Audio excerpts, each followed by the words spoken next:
أعوذ بالله من الشيطان الرجيم. بسم الله الرحمن الرحيم.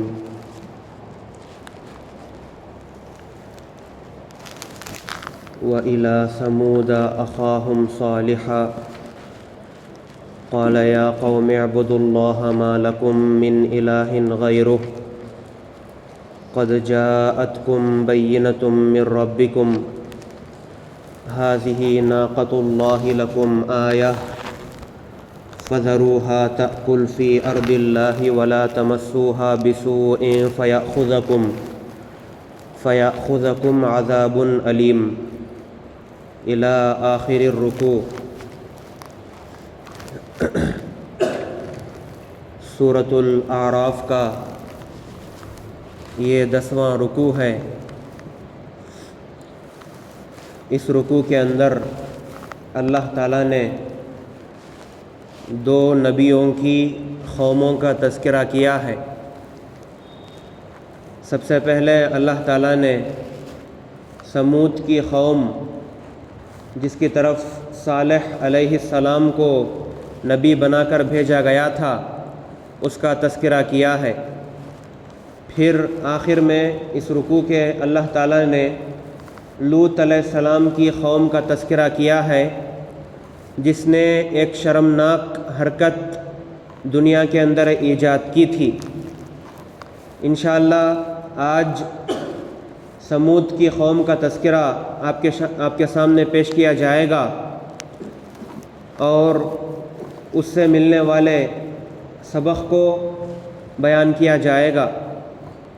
جیسا کہ کہا گیا کہ سمود کی جو قوم تھی وہ عاد کی قوم کی رشتہ دار لگتی تھی.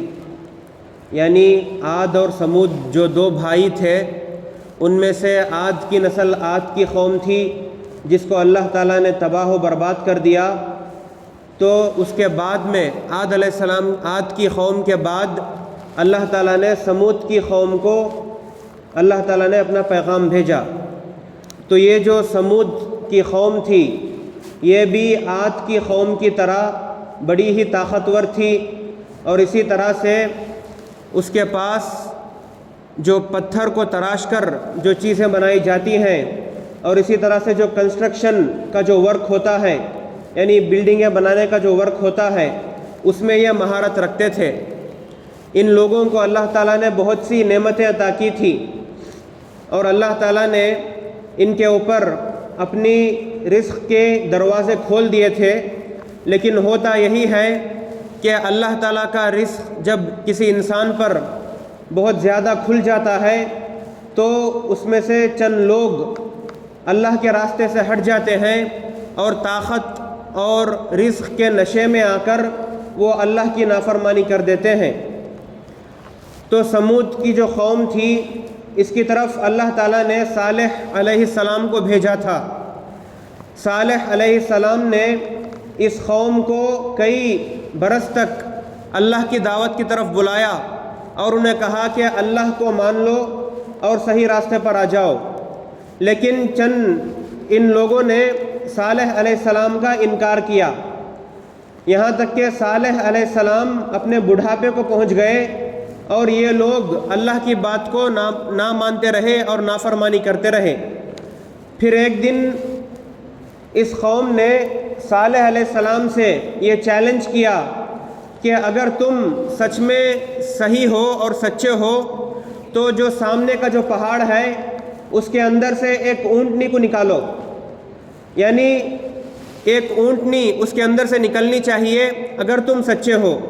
تو صالح علیہ السلام نے اللہ سے دعا کی تو اللہ تعالیٰ نے ان کی دعا کو قبول کر کے اس پہاڑ کے اندر سے ایک اونٹنی نکالی. تو اس معجزے کو دیکھنے کے بعد اس قوم کے کچھ لوگوں نے صالح علیہ السلام پر ایمان لا لیا اور وہ صحیح راستے پر آ گئے. لیکن جو سردار تھے جیسا کہ ہمیشہ ہوتا ہے کہ جو پاورفل لوگ تھے انہوں نے صالح علیہ السلام کا معجزہ دیکھنے کے باوجود بھی انہوں نے صحیح بات کو نہیں مانا اور نہ صرف خود صحیح بات کو نہیں مانا بلکہ جو دوسرے لوگ تھے ان کو بھی ایمان لانے سے روک دیا.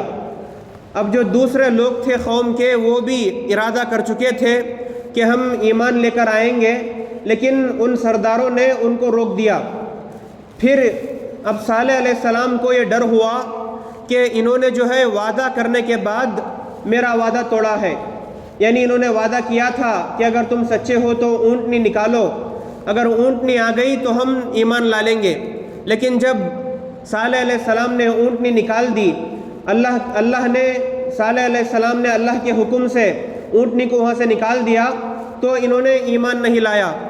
تو صالح علیہ السلام نے ان کو یہ ڈر ہوا کہ کہیں اللہ کا عذاب نہ ان پر آ جائے، اور انہوں نے کہا کہ تم اس اونٹنی کو کوئی نقصان نہ پہنچاؤ، اس اونٹنی کو کھلا چھوڑ دو زمین کے اندر، اور یہ جہاں سے چاہے وہاں سے کھائے، تم اس کو کوئی تکلیف مت پہنچاؤ، کیونکہ یہ اللہ کی معجزے کی اونٹنی ہے۔ تو انہوں نے جو ہے چند دن تک ایسے ہی چلتا رہا۔ پھر وہ جو اونٹنی تھی اس کی ایک خصوصیت اور یہ اسپیشلٹی تھی کہ وہ سارے کے سارے کنویں کا پانی پی لیتی تھی، یعنی جو ان کی ہماری زبان میں کہیں تو بوڑی، یعنی کنویں کا سارا پانی ایک ہی دن کے اندر وہ اونٹنی پی لیتی تھی۔ تو ان کے لوگوں کے درمیان میں اس بات کو لے کر چرچا شروع ہوئی۔ تو صالح علیہ السلام نے کہا کہ تم اس اونٹنی کو کچھ نقصان نہ پہنچاؤ، ایک دن یہ اونٹنی پانی پیے گی اور دوسرے دن تم لوگ پانی پینا، یعنی جو بھی مویشی کو پانی ڈالنے کے لیے جو ضرورت ہوتی ہے سارے لوگ اسی کنویں سے وہ پانی لیا کرتے تھے۔ تو انہوں نے صالح علیہ السلام نے ان کے درمیان جھگڑے کو ختم کرنے کے لیے کہا کہ ایک دن اونٹنی پانی پیے گی اور دوسرے دن تم سارے لوگ، سارے قوم والے آ کر اپنا پانی لے کر تم اپنی ضرورت کو پوری کر لینا۔ لیکن اس کے باوجود بھی کچھ لوگوں نے صالح علیہ السلام کی بات کو نہیں مانا، اور چند دنوں کے بعد ایک آدمی نے، ان کی قوم کے ایک آدمی نے اس اللہ کی اونٹنی کو قتل کر دیا۔ اب جب انہوں نے اللہ کی اونٹنی کو قتل کر دیا تو صالح علیہ السلام نے اپنی قوم کو یہ کہا، اور انہوں نے اللہ کے عذاب کے آنے کی خبر سنائی اور کہا کہ 3 دن کے بعد تمہارے اوپر عذاب آ جائے گا، کیونکہ تم نے تو سب سے پہلے وعدہ کیا تھا کہ اونٹنی نکل آئے گی تو تم ایمان لاؤ گے، تم نے اس وعدے کو توڑا۔ پھر اس کے بعد جو لوگ ایمان لانے والے تھے تم نے ان لوگوں کو روکا، پھر اس کے بعد تم نے اونٹنی کے بارے میں جو میں نے تمہیں کہا تھا کہ اس کو تکلیف نہ دو، تم نے اس کو نہ صرف تکلیف دی بلکہ تم نے اس کو قتل ہی کر دیا۔ تو اب 3 دن کے بعد تم پر عذاب آئے گا۔ لیکن اتنا ہونے کے باوجود بھی وہ لوگ باز نہیں آئے، اور انہوں نے جو ہے صالح علیہ السلام کے قتل کرنے کی سازشیں رچی۔ انہوں نے یہ کوشش کی کہ صالح علیہ السلام کو قتل کر دیا جائے۔ تو اللہ تعالیٰ نے ان کو 3 دن کے بعد ساری کی ساری قوم کو تباہ و برباد کر دیا، اور وہ تباہ اس طرح ہوئے کہ ان کے اوپر اللہ تعالیٰ نے زلزلہ لایا۔ اور ایک اور جگہ پر آتا ہے کہ ایک زور سے ایک چیخ بھی آئی، ایک ہیبت ناک آواز بھی آئی، اور وہ لوگ ہیبت میں جس طرح وہ جس پوزیشن میں تھے اسی پوزیشن میں وہ اوندھے منہ نیچے گر گئے۔ تو اللہ تعالیٰ نے اس قوم کو جو بہت بڑی طاقتور تھی اور جو اپنے زمانے کی سپر پاور تھی، اس کو اللہ تعالیٰ نے نافرمانی کی وجہ سے چند منٹوں کے اندر اور چند دنوں کے اندر تباہ و برباد کر دیا۔ اللہ نے ارشاد فرمایا وَإِلَىٰ ثَمُودَ أَخَاهُمْ صَالِحًا، اور سمود کی قوم کی طرف ہم نے ان کے بھائی صالح کو بھیجا۔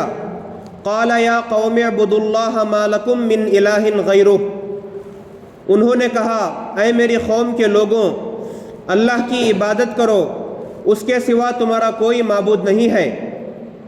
قَدْ جَاءَتْكُمْ بَيِّنَةٌ مِّن رَبِّكُمْ، تمہارے پاس تمہارے رب کی طرف سے ایک روشن دلیل آ چکی ہے، یعنی اونٹنی۔ هَٰذِهِ نَاقَةُ اللَّهِ لَكُمْ آیَةٌ فَذَرُوهَا تَأْكُلْ فِي أَرْضِ اللَّهِ، یہ اللہ کی اونٹنی ہے جو تمہارے لیے ایک نشانی بن کر آئی ہے، اس لیے اس کو آزاد چھوڑ دو کہ وہ اللہ کی زمین میں چرتی پھرے۔ وَلَا تَمَسُّوهَا بِسُوءٍ فَيَأْخُذَكُمْ عَذَابٌ أَلِيمٌ، اور اسے کسی برائی کے ارادے سے چھونا بھی نہیں، کہیں ایسا نہ ہو کہ تمہیں ایک دکھ دینے والا عذاب آ پکڑے۔ وَاذْكُرُوا إِذْ جَعَلَكُمْ خُلَفَاءَ مِنْ بَعْدِ عَادٍ وَبَوَّأَكُمْ فِي الْأَرْضِ تَتَّخِذُونَ مِنْ سُهُولِهَا قُصُورًا وَتَنْحِتُونَ الْجِبَالَ بُيُوتًا، اور وہ وقت یاد کرو جب اللہ نے تمہیں عاد کی قوم کے بعد جانشین بنایا اور تمہیں زمین پر اس طرح بسایا کہ تم اس کے ہموار علاقوں میں محل بناتے ہو اور پہاڑوں کو تراش کر گھروں کی شکل دے دیتے ہو۔ یعنی صالح علیہ السلام نے ان کو اللہ کی نعمتیں یاد دلائی کہ اللہ تعالیٰ نے تمہیں اتنی طاقت دی ہے کہ تم محل بناتے ہو اور پہاڑوں کو تراش کر اس میں گھر بنا لیتے ہو۔ تو اس آیت سے ہمیں یہ بات معلوم ہوتی ہے کہ بڑے بڑے محل بنانا اور اسی طرح سے بڑی بڑی بلڈنگیں بنانا یہ کوئی ناجائز نہیں ہے۔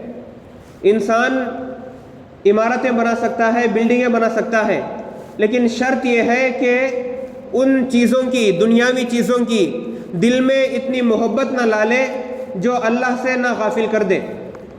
یعنی اس کی محبت کی وجہ سے اور ان دنیاوی چیزوں کی وجہ سے اللہ کی باتوں سے منہ موڑ لینا غلط ہے، لیکن ان چیزوں کو استعمال کرنا جائز ہے۔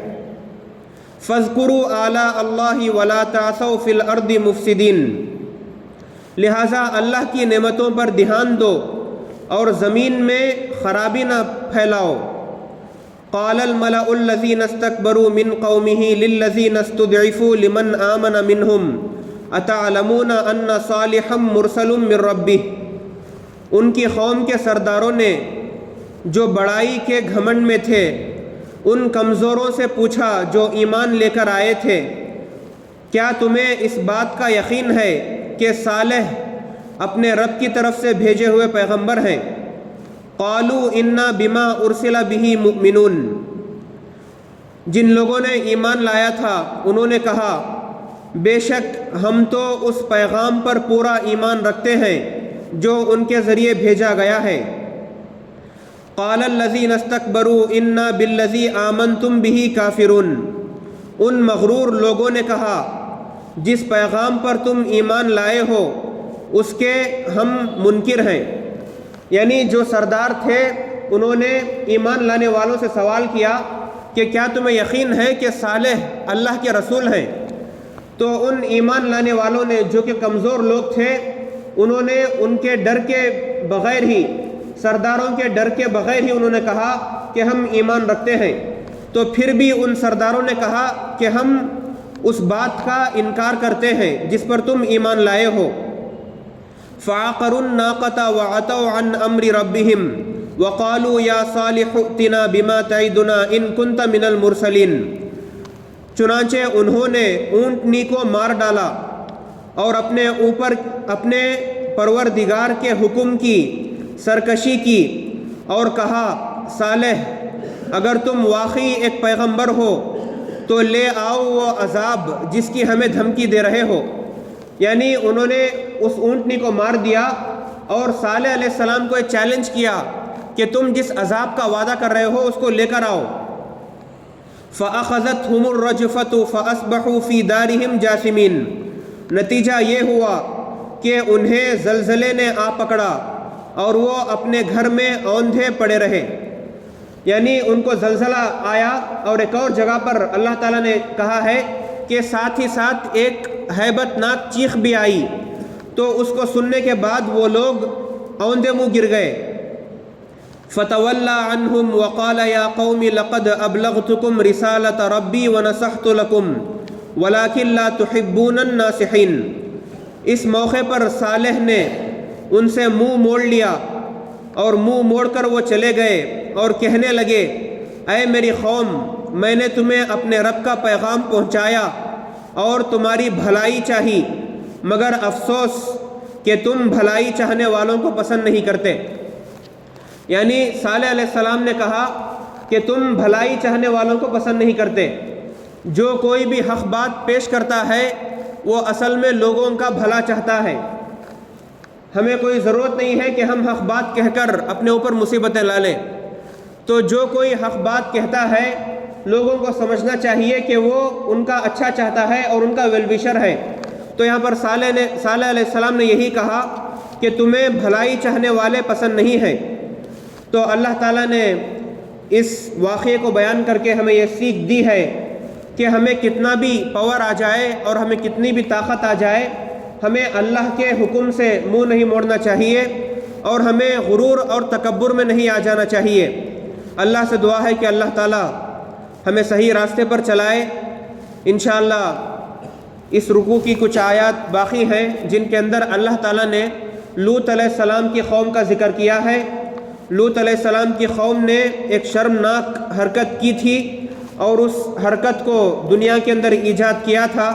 انشاءاللہ اس کا بیان کل ہوگا۔ اللہ تعالیٰ سے دعا ہے کہ اللہ تعالیٰ ہمیں صحیح راستے پر چلائے اور ہمیں نیک لوگوں میں شامل فرمائے اور ہمارے گناہوں کو معاف فرمائے۔ آمین۔ وآخر دعوانا ان الحمد للہ رب العالمین۔